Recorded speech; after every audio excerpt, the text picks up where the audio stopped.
Okay, let's start. So, this is Mantrix Tutorial 101. So, basic tutorial tayo. A very short live tutorial for us to know or to utilize this program para talagang magagamit nyo sa ano natin, sa mga proposals natin. Ayan. So, we have here this floating button or floating form. So, kapag ka na-close nyo yan, ang gagawin nyo lang, Control M or Mantrix, Control M.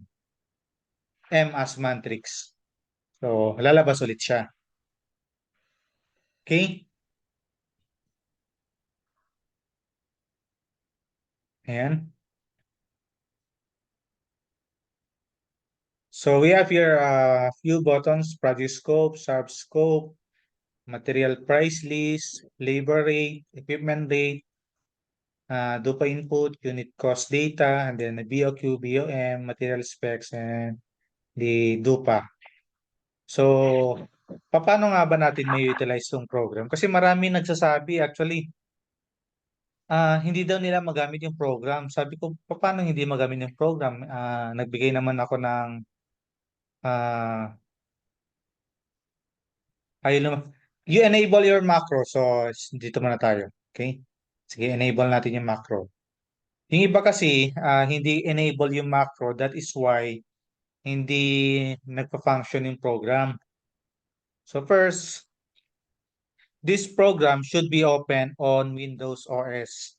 So, Windows operating system lang siya. Hindi siya pwede sa Mac or any other OS aside from Windows. So first, upon opening the program, if hindi, katulad niya, may sinabi ni sir, may hindi gumagana. So let us enable the macro. Usually may lumalabas dito sa taas na enable content or enable editing dito sa part na to.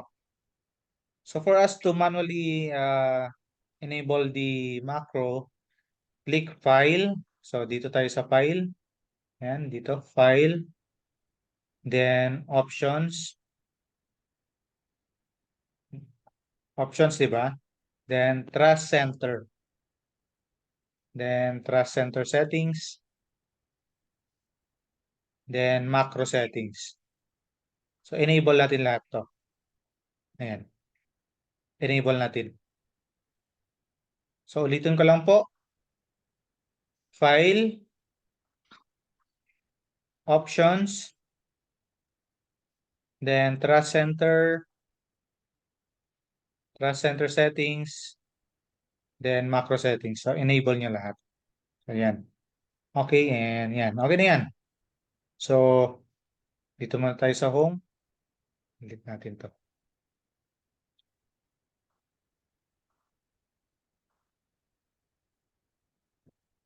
So your Excel should be MS Excel, not WPS or any other Excels. And then should be 2010 or higher version. So let's proceed. So before we can start before we can create a bill of quantity, first we need to define yung mga general scope natin. So iba-iba tayo ng general scope natin. Meron yung iba, ang ginagawa nila, Genrex, architectural works, structural works, plumbing sanitary, and then dito sila nag-breakdown or subcategorize sa subscope. So, ang ginagawa ko naman sa akin, sa project scope, dun ako na nilalagay ng mga general scope ko. Like concrete works, rebar, forms, so yan. And then, sa subscope, dun ko nilalagay yung mga subcategories. For example, under concrete works. Ayan. Dun ko nilalagay yung subcategories.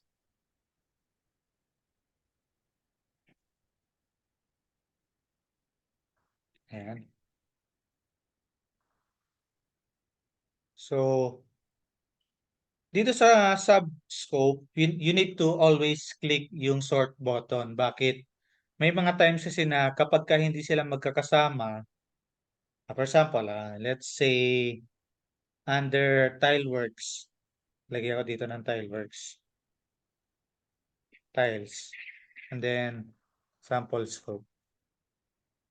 Kapag hindi kasi ako nag-click ng sort button, ang mangyayari dito sa DUPA input, kapag pan-selecting Tileworks, hindi lalabas yung sample. So kung makikita nyo, sync yung nakalagay dito. Hindi naman siya under this one, yung all. Check natin.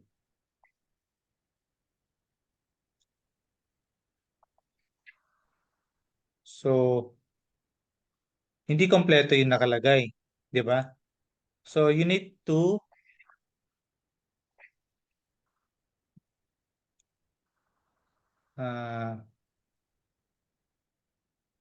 this should be tiles. Mali yung na-select ko. Ayan. And all yung nakalagay. Pero, sa subscope, yung all is tool and equipment naman siya. So, you need to click yung sort button. Ayan. So, para magkaka-group sila. Then, sample scope, let's check.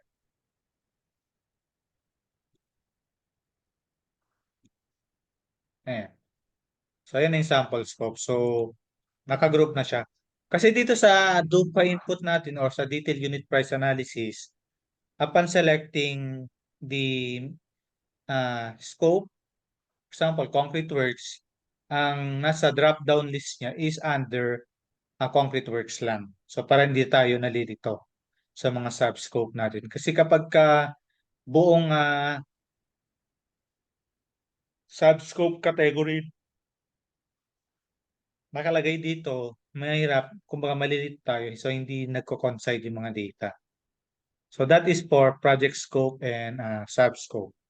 So, actually, you can just remove yung unit dito kasi ang susunod nilang naman dito is yung unit ng uh, this one, sa sub-scope. So, okay na tayo dyan. Madali lang. Ano siya, data input lang naman siya. And then under material price list, so this is the database ng material unit price, yung material description, unit price, and then the unit. So pwede kayo maglagay ng iba't ibang materials dito. So ano naman siya? Kumbaga, this is your uh,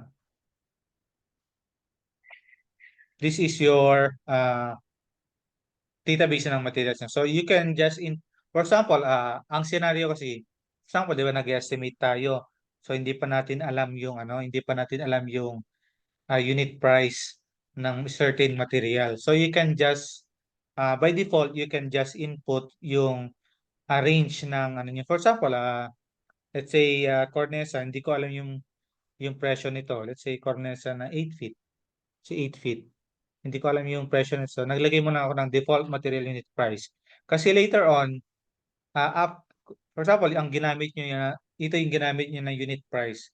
And then nag-start kayo mag-QS, mag-estimate, gumawa ng BOQ. And then later on, pag gusto siyang baguhin, pwede po siyang baguhin kasi itong unit price na to, naka-link naman siya sa computations natin. For example, so example lang ito, itong mga data dito. Example, diyan meron na tayong material unit price and then meron na tayong BOQ. Let's say hindi ka sigurado sa na-encode mo na unit price ng semento.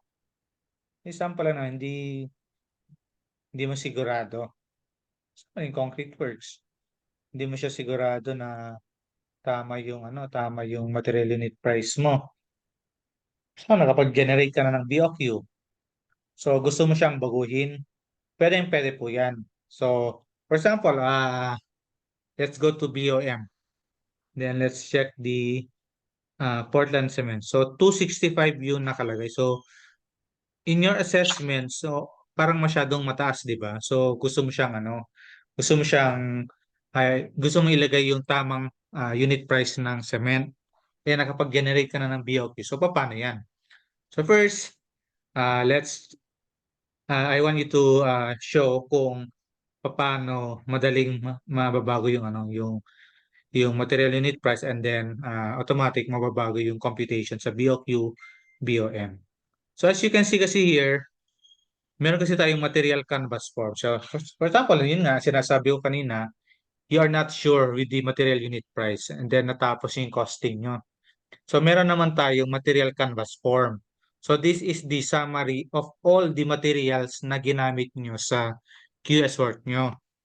So, for example, si Portland Cement, pinakanvas nyo, ano nyo, ah, this is quantity, di ba? Sabi, ano siya, 240. So, gusto niyo siyang baguhin kasi nakapag-canvas na kayo. So, ang mangyayari niyan, just go to material price list and then puntahan niyo si Portland Cement. Saan dito? Portland Cement. So, ito is 265. So, tandaan muna natin yung unit cost.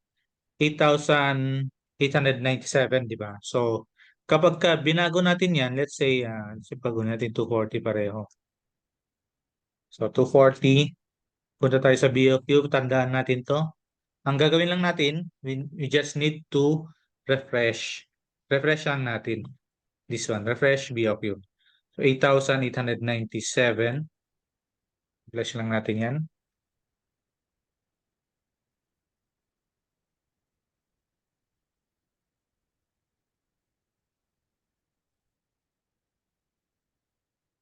Ayan, nagbago na siya.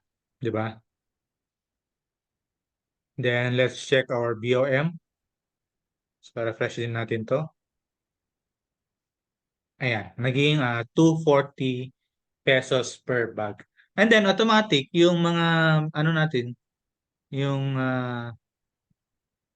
yung mga total natin, total cost is na mababago rin siya. Kasi alam ko kanina 12 million to. So nabago rin siya, di ba? So how can we create BOQ? So dito sa material price list and then labor rate. Encode lang natin yung rate per hour ng workers natin. Then equipment rate. For example, one bagger mixer per hour yung ano niya. Sa mala scaffoldings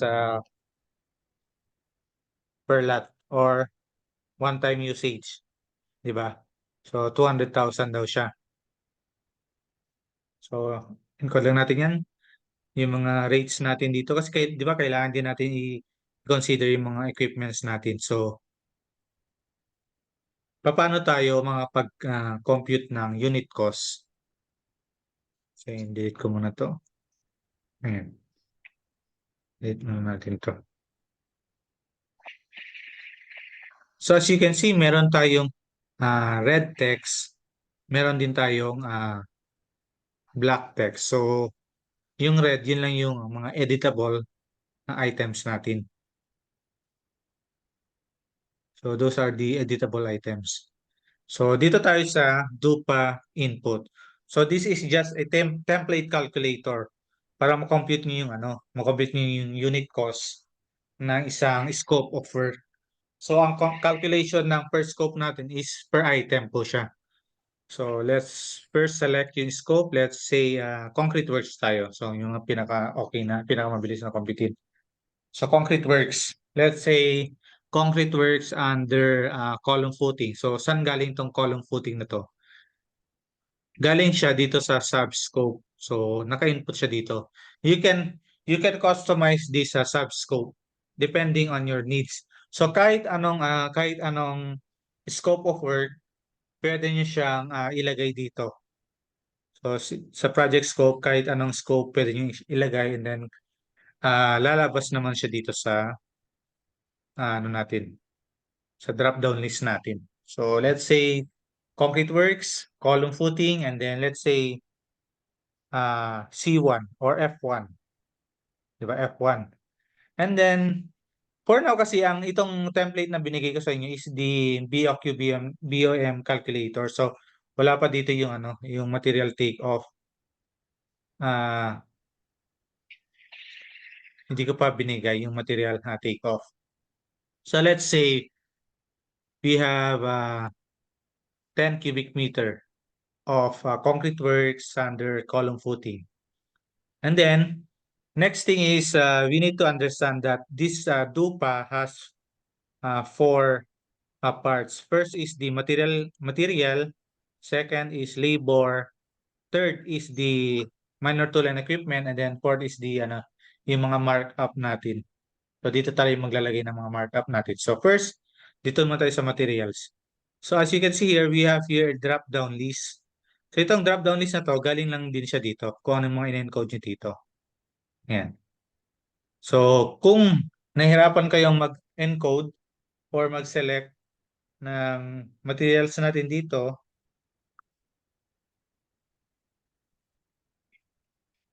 you can just right-click this one. Right-click and then pwede kayo mag-search. Let's say Portland Cement. Ayan. Kung nakita nyo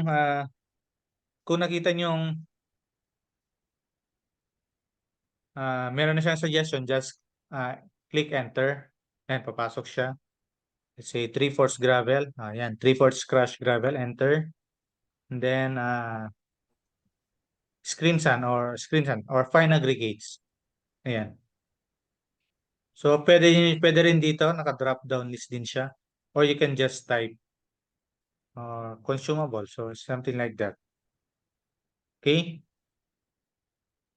So we're running out of time. Mamaya is mag-set ulit ako ng Zoom link kasi naka-trial lang pala ako. Hindi ko na ano yung isang account namin. So let's say 10 cubic meter. Let's say per cubic meter is 10 bags of cement. So meron tayong 100. Then for the gravel, let's say sample lang ito. 1 cubic meter per cubic meter of concrete. Then ito 0.5 of 5. So meron tayong material cost. Okay, meron tayong material cost. And then next thing is the labor cost. So dito, select lang natin yung mga workers natin. So sa akin, ang ginagawa ko dito, general general category na lang muna. For example, general category of workers. So okay lang naman, ang ginagawa ko dito is one skill and one helper. And then, unit cost method. For example, this unit cost method it is just kung ang layman's term nito is Pacquiaoan method. So maglalagay ka lang ng unit cost mo. For example, the concrete works, magkano ba ang presyo natin per cubic meter? Let's say meron tayong 1,000 pesos per cubic meter. So si program na yung magko-compute ng man hour niya. So or let's say kung gusto niyo output rate method, if you have productivity rate data, let's say if you have 5 workers and then or 10 workers, ang output nila per cubic meter, team hour, let's say they can do concrete works per hour of 0.5 cubic meter. So pwede nating gawin 'yon. Kasi output rate siya, output rate method. So ibig sabihin, kung titingnan niyo dito sa unit, cubic meter per hour. So team hour siya. So team productivity rate. So if ang gusto niyo naman is unit cost method, let's say 5 din. Team hour, say 1,000 per cubic meter. So pwede lang din naman 'yan. Sa currency, i-customize ko siya kung gusto niyo siyang palitan. So pwede kong palitan siya. Pwede kong palitan yung currency. Or I will just create options here to change the currency na lang. Ayan. And then for the equipment, let's say column footing, yan lagay natin yung 1 bagger mixer. Ayan. Per hour yung unit nito. So let's say isang unit and then per hour, so 16 hours. Or meron naman ang unit ng 1 bagger mixer nila is per day, di ba? Per day. Tama? Per day, then 1,500 per day. Yan, balik tayo dito. So, per day siya. And then number of unit, duration. Let's say, this concrete works, concreting of column footing is 2 batch siya. So, depende sa pagkakaprogram ng nyo. Pagkakaprogram niyo sa project nyo or paggawa ng schedule nyo. Example, the all column footing. 2 beses kayo magbubuhos. So, ibig sabihin, 2 days yung yung duration nyo. So, 3,000 siya. So, yan yung direct cost natin, di ba? And then for the overhead, miscellaneous, and contingency, let's say, depende na sa inyo, that range from 5 to 10%. So let's say gusto ko 10%. And then for the profit, depende na rin sa inyo. You can encode or you can have your own markup. So let's say 25%. Then optional din yung yung VAT. So ayan, yung natin, yung computation ng unit cost ng concrete works. So ang next question is, sir, paano naman natin isi-save yan, itong mga na-compute natin, itong item na to? Paano ko isi-save? So, first is you need to click save. Mapupunta ka sa database ng, ano mo, database ng lahat ng calculated unit cost na ginawa mo. So, as you can see here, meron na naman tayong red text and then meron na naman tayong black text. So, ulitin ko lang ulit. Red text is yung editable data and black text yung mga naka-formula na siya. So, scroll nyo lang to the right para makita nyo yung data. So, each row is one item. And one item siya. Kumbaga, yung tabular form, translate lang natin into raw data. So, naka-table siya. So, same din yung concept niya, same lang din sa Google Form yung ginawa ko. So, same lang din siya sa Google Form. So, balik tayo sa I want to save this one. I'll just go to the unit cost data tab or I'll just click save and then dito if ang makita nyo is wala nang blank rows, just click insert para maragdagan yung rows natin. And then click add data. So hintayin lang natin may transfer yung data from the DUPA input to this table. So yun lang yung gagawin natin.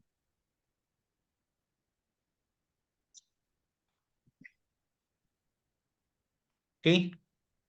So ito lang natin, medyo matagal siya.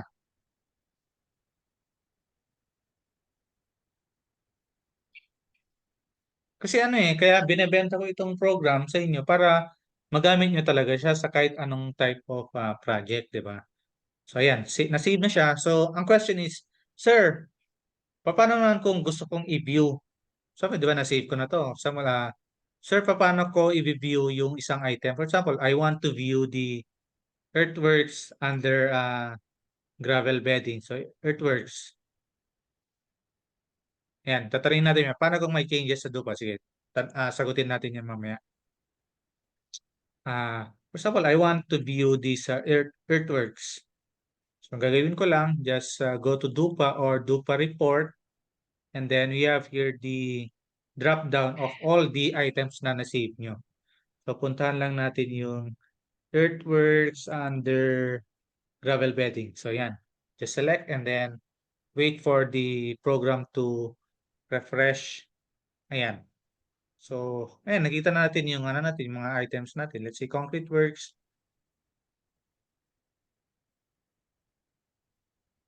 Ayan. So, every item na nandito sa unit cost data is mabibigyan nyo from DUPA report tab. So, the next question. Sir, paano naman if, example, this item to, na-view ko siya, gusto ko siyang palitan. Yung Portland cement, gusto ko gawing 270 bags.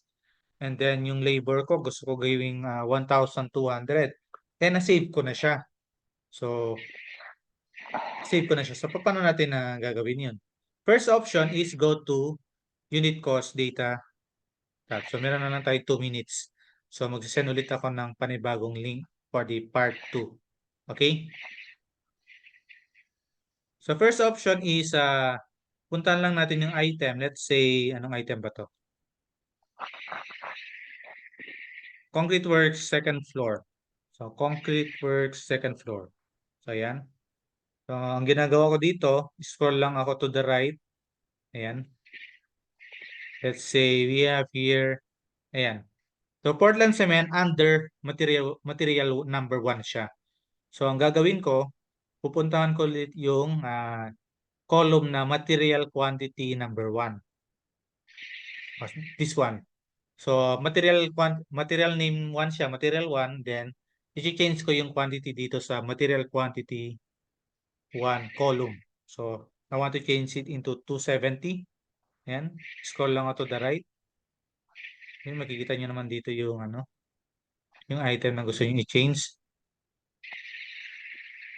And then, doon tayo sa labor. Nandito rin siya. Less than 1 minute na lang tayo. So, please wait for the link sa email na lang. 1,200. Then, view ko siya dito sa DUPA report. Ayan, naging 270 and then 1,200. Refresh natin dito. Mababago ulit siya yung calculation natin. So, this program is this BOQBM generator is kahit anong type of project pwede siyang gawin. Pwede siyang gamitin. Kahit anong type of project. So, let's just wait for the time and then I'll send another link or palitan ko lang yung account ko para hindi